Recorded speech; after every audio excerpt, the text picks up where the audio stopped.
Hello बच्चों, ये प्रश्न को देखते हैं। तो प्रश्न में दे रखा है एक उपकोष में जिसमें L बराबर 3 है तथा N बराबर 4 है, तो इलेक्ट्रॉनों की अधिकतम संख्या। यहाँ पे 4 विकल्प दे रखा है, A B C तथा D। आइए मुख्य अवधारणा की चर्चा करते हैं। मुख्य अवधारणा, तो यहाँ पे अगर हम प्रश्न में देखें तो प्रश्न में क्या दे रखा है, N बराबर 4 दे रखा है और L बराबर हमें दे रखा है 3। तो हमें क्या ज्ञात करना है, इलेक्ट्रॉनों की अधिकतम संख्या ज्ञात करनी है। तो यहाँ से अगर हम देखें तो जब हमारा N बराबर 4 होता है तब हमारी उपकोषों की कुल संख्या हमारी क्या होती है, उपकोषों की कुल संख्या हमारी 4 होती है। तो यहाँ से अगर हम देखें उपकोषों की, कोषों के प्रतीक हमारे कौन कौन से हो जाएंगे। तो यहाँ पे हमने क्या देखा, उपकोषों की कुल संख्या हमारी 4 है, तो उपकोषों के में प्रतीक हो जाएगा कि एक हमारा हो जाएगा 4s, 4p तथा 4d तथा 4f। यहाँ से क्या दे रखा है, L बराबर 3 दे रखा है। तो यहाँ से अगर हम देखें तो L बराबर अगर हम देखें तो L बराबर अगर हमारा 0 रहता है तो ये हमारा क्या होता है, S होता है।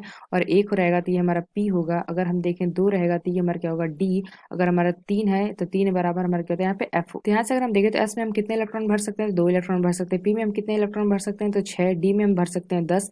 और जो F है इसमें हम भर सकते हैं 14। तो यहाँ से दे रखा है कि L बराबर 3 है, तो इलेक्ट्रॉनों की अधिकतम संख्या क्या होगी, तो ये हम कह सकते हैं। तो यहाँ से हमारा F कक्षक होगा, उसमें हम कितने इलेक्ट्रॉन भर सकते हैं, तो 14 भर सकते हैं। यानी हम कह सकते हैं जो हमारा पहला विकल्प है, यह विकल्प हमारा सही होगा। तो आशा करते हैं आपको समझ में आया होगा। धन्यवाद।